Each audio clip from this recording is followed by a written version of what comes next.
Almost 20 hours of flying, and here I am in the Domodedovo airport. Finally in Moscow.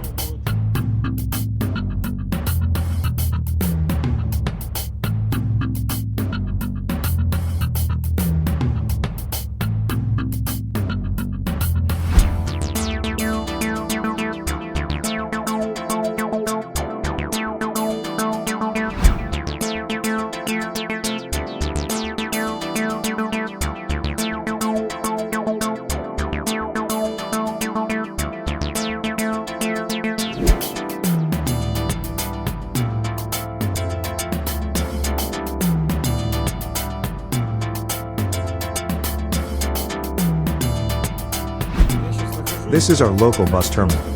I have to catch the bus and go further up north.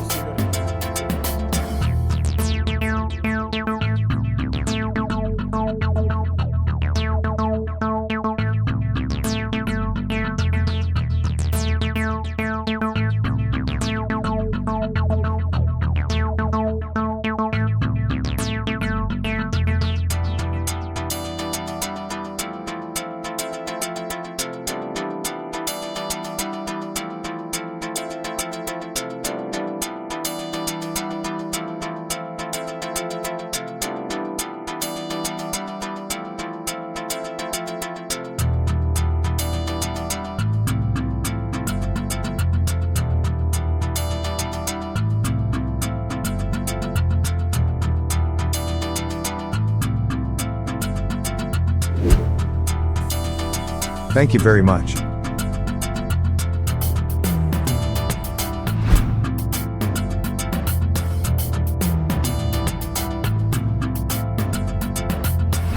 Guys, I welcome everyone. Today I'm starting a new interesting trip. Mostly in the woods. Not as long as usual, but I think it'll be fun. I'm going to one pretty iconic place. It's called the Velikoretski village. I'll talk about it later. It's very interesting and I think it'll be great. And this time, I'm going on this wonder bike. This is a 50cc Honda Tact scooter. Just recently, before heading to Russia, I realized I have this scooter. It's parked here in the garage. I thought I'll go for a ride, rather than waste my time in the city. Let's see if I can do that, or if I get stuck somewhere around the corner and I'll be calling someone for help. Well, let's not lose the time and head off. Let's revive it. Usually it starts all right.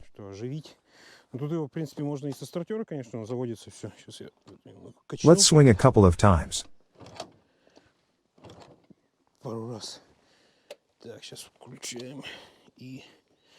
Let's give it some gas.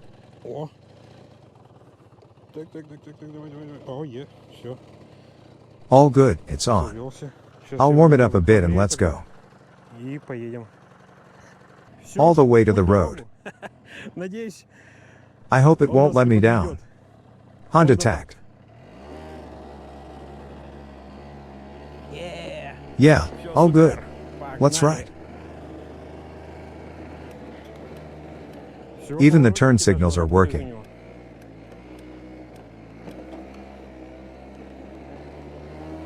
Let me tell you the story of this scooter. While I was still living in Moscow, I bought it at some construction market, or some kind I don't remember now.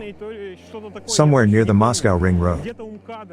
There was a store at that market with the used scooters and motorcycles of all kinds. I probably bought it in 2005 or 2006. But even at that time, it was already quite old. Possibly, as early as the end of the 90s. And I completely forgot about it. That I have it here. And then, I decided to go to Russia, to the Russian banyu, so to say. My parents were leaving for Europe and I thought, staying at home alone was somehow not fun, so I had to do something. I looked at the maps and picked a route. My route will go along the sealed road. The asphalt, if it can be called so. Probably for about 40 kilometers. Here's a pond. I think it's called Tobolsky. The Tobolsky Pond. It's very beautiful here. But today it's somewhat cloudy, although it's not raining yet and the wind is not too strong. There you can see a farm. As far as I know, the pond is leased for breeding fish. You can come fishing here.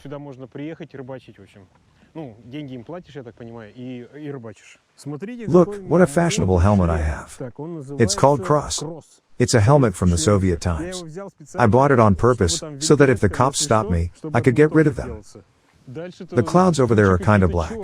And it's getting windy. Well, let's keep moving. It's incredibly beautiful here. Everything is so green. I haven't been to Russia in June for about 15 years. My first stop is this bridge across the Vovchavizha River. It's very nice here.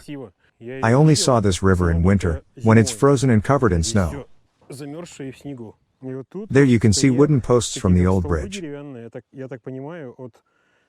Before this concrete bridge was built, there was a wooden one. It may have burned out. I don't know. It's all burnt somehow. I've just realized, as usual, this happens when you drive off 5 kilometers, that I forgot the funnel. What do I need it for? Look, I've got petrol with me, a 5-liter bottle and a 1.5-liter one. However, at some stage I will need to refill the tank. And I have no idea how I will do it with that 5-liter bottle. Well, there's no point to go back. It's about 5 kilometers there and another 5 kilometers back. So, 10 altogether. I'll get a funnel from someone along the way. It's awesome. Everything is so green. It's great. There's a very big problem in Kirov region. A lot of ticks. And every year, they double up. At least twice as many bites every year. This year, 400 people were bitten already. This forest is so beautiful, but I can imagine if you go inside, the ticks will stick all over you.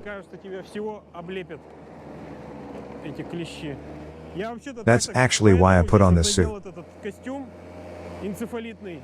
And I have these special high boots. Because further down to the Velikoredsky village I'll have to go through the woods.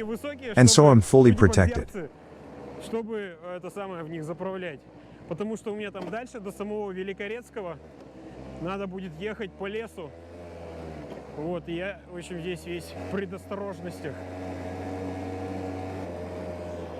Some local aborigine is walking towards me. An old man. Hi. Wow. Going downhill.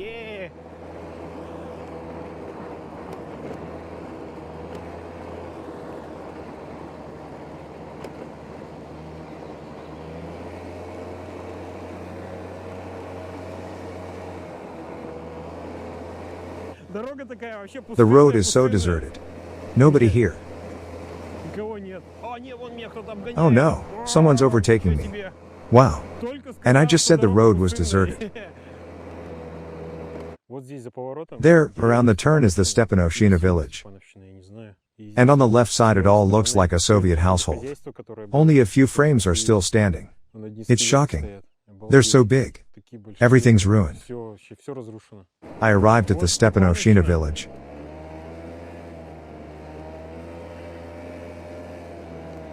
Let's see what's left here. Well, abandoned houses are everywhere. As you see. Another one. This one looks like it was abandoned a long time ago.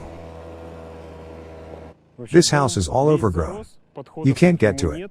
But the windows aren't broken. There are curtains on the windows. And there's a star on the house. It looks like a war veteran lived here.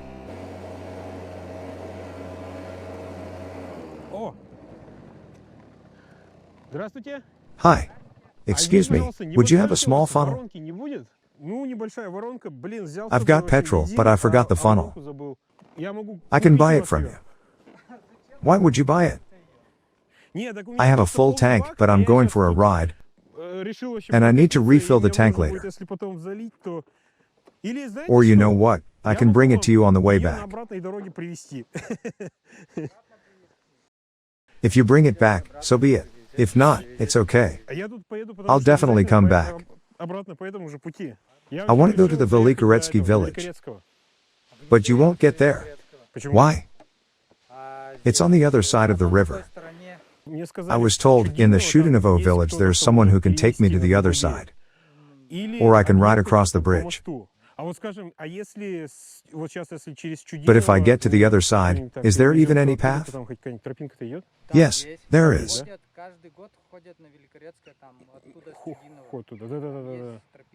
Okay. So, it means I only need to find someone there. Once you get there, take the sealed road near the church until it ends, and you run into the river. Okay. And you can even go over the river if you're not afraid of water. I can take off my boots. I think the maximum depth there is up to here, not any deeper. I've driven a truck over it, but not this one. Well, not with these wheels. Okay. Thank you so much. I will bring the funnel back. I'll just go back along the same road. And even if the gate is closed, I'll leave it here somewhere. Thank you very much. You've helped me out a lot.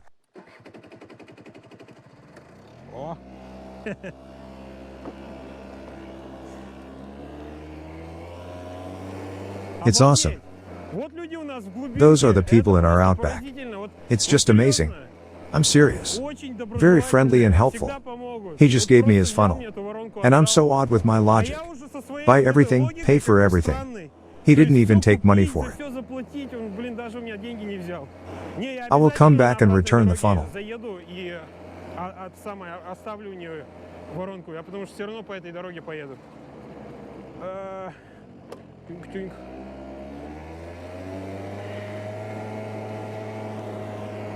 So, let's go further. All good. The problem with the funnel is solved. Again, there are abandoned houses. So, the main thing is, in Shudinovo, I need to find someone who will transfer me to the other side of the river. As that man said, the ford there is somewhere above the knee. If it is, this scooter will sink down. I simply won't be able to move it over. Look, there are still a few houses left. Well, as far as I know, the school is no longer here and children go to another school. The village ends here. Here's a post office. The Russian post.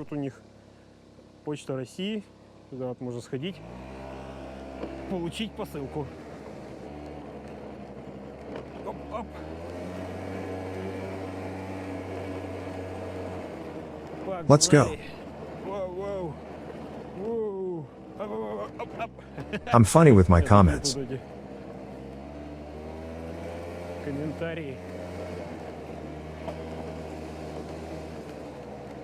The Boyarsky village. And this is all that remains of it. Look at this house. There's another one on the other side. Even worse. In ruins. And a bus stop. The truth is, it's not clear for whom. The bus stop seems to be the most preserved. Let's go inside. Look, an abandoned Soviet helmet. It's broken. You can wait at the bus stop, but no bus will come. The village doesn't exist anymore. It's drizzling now.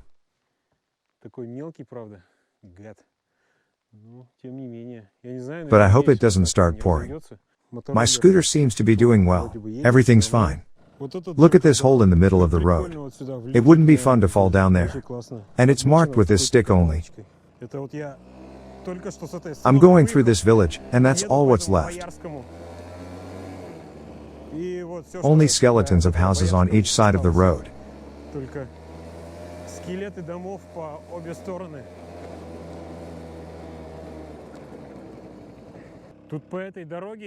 I could only see the deserted bus stops and the bus stop signs.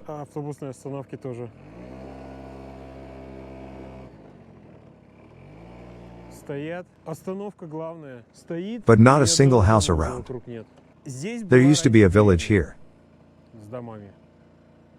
But all that's left now is this bus stop.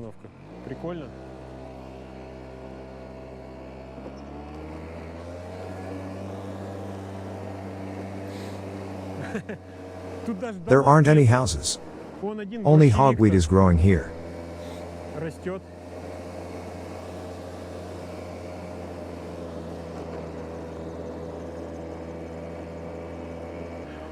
I feel like I'm riding a chainsaw. The same sound. The road is so old. It's dripping a little. Well, the rain has finally stopped, and it feels cooler. I often receive comments like, if I had the same bike like BMW and all those things you have,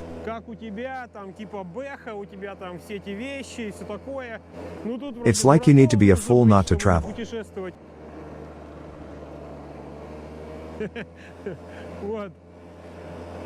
I think those guys who write this won't travel at all, not by BMW or anything else. Because it's not about the means of travel but the trip itself. What difference does it make what I'm riding now? Here you are. Here's a trip for you. The funniest thing is this guy. Well, I won't upset you. You're my good friend. Honestly, it's even funnier to ride this small scooter than a huge BMW. Well, yes, the BMW will get you further away. I agree. But this scooter's probably costs nothing now. It matters not how to travel. You can do it somewhere around your local area. I'm sure there are many roads. I think these comments are somewhat strange. It's awesome. Look how cool this is. Everywhere around there's a forest. Indeed, it's just the taiga. All the villages have gone. I'm serious. But there will be a village on the way where several more people still live. I'm riding through the Sheremov's village. This is how it looks now. The Sheremov's remnants.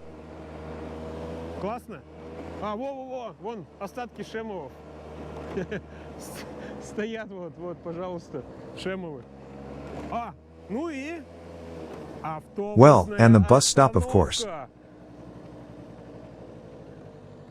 Awesome.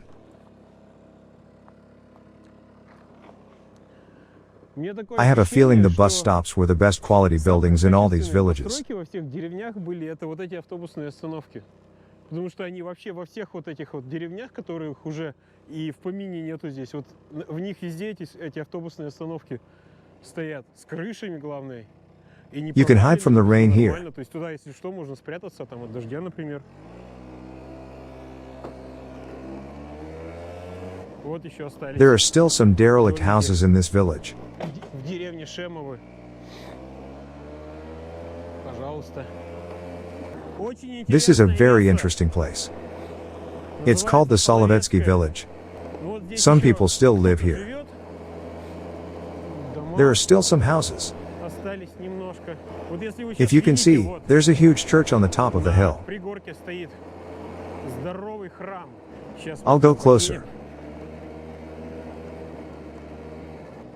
This used to be a library. The Solovetsky Rural Library of the Halturinsky district. In the Soviet times, this district was called Halturinsky, and then it was renamed to Orlovsky. The library has long been abandoned. Look at the scale of this church. By the way, there's also a monument to the soldiers liberators of the Second World War. Let's ride closer to the church. It's beautiful. Last year, when I came here, there was a local shop at this place. You can see the shopfront in the center there. For some reason it was completely destroyed. Look how huge this church is. It's being restored by a local businessman. However, with only a little progress. Well, I can imagine how much money he needs. It's just unreal. Unfortunately, I couldn't find the exact information on the date of settlement of the Solovetsky village, but it's possible this was in the middle of the 18th century. The construction of the first wooden church dates as early as 1863. Historically, the village emerged by joining several nearby communities. A large parish was formed around the village, consisting of 56 communities at a distance of up to 10 miles. This is 10.5 kilometers. There were 5,213 parishioners. Just imagine, in a radius of 10 kilometers around the village there were 56 communities with a population of more than 5,000 people. And as you have seen, this is all what now remains. First, a school and a shop were built in the village, and later, a local library. The village also had its own exiles. At the end of the century, a teacher called Komarovsky arrived at the village with his young wife. He came here not of his own free will, but in exile for being a left-wing socialist revolutionary. Komarovsky played a huge role in the life of the village. Thanks to such exiles, by the beginning of the 20th century, the population of the Vyatka province was completely literate. The main occupation of the parishioners was agriculture. Many were engaged in blacksmithing, woolly crafts, knitting fishing tackles, crafting shovels, bast baskets, and so on. Then, the latrine industry was established. There were also merchants or peddlers, who traveled to Siberia with small goods. The construction of the stone church to replace the old wooden one commenced on public donations in 1902 and continued for 5 years. The building was constructed soundly and efficiently. In those days, good masters were valued in gold, and every master put all their skills and abilities into the job. It's no secret the surviving buildings from those years sometimes look better than modern ones. The church was built according to the modified design of the Church of Alexander Nevsky from 1881 to 1904 in the village of Uni in Kirov region. Here's a photograph of that church. The Church of Michael the Archangel from 1902 to 1909 in the Siamashka village of the Udmurt Republic belongs to the same project. It's very similar. The project developer was Ivan Cherushin, one of the most famous architects of the Vyatka province. Cherushin designed more than 500 buildings and structures in the territory of the former Vyatka province. The Bogorodsky church belongs to the architectural style of eclecticism. There is widespread information about the further history of the church in 2 different sources. One says after the construction was completed, the church was consecrated, and mass services were held. Another, a more complete source, says they only managed to build the church but did not complete it. On the west side, they planned to add a heated chamber with a bell tower. You can see this side is only a plain wall with a gate, while the other 3 have windows. However, these plans were not destined to be realized. The year of 1917 came, and the construction was frozen. The Bogorodsky church was not even consecrated, and mass services were never held. Throughout the Soviet years, the church was used as a warehouse, a workshop, and for other household needs. The huge chamber is cluttered and divided into floors and crates. The metal beams with moving hoists and the lifting mechanisms are stretched along the whole premises. Everything is rusted and out of order. The wooden flooring is sagged on the iron lags. A completely different spirit reigns on the abandoned altar. A soulless machine, a dead set of parts and mechanisms. It reigned into its very heart and took the most honorable place. It chains down the cold walls and controls everything around. It feels uneasy with this terrible sight. There are only a few people left from the large population of the Solovetsky village, and those who live here have long come to terms with their fate.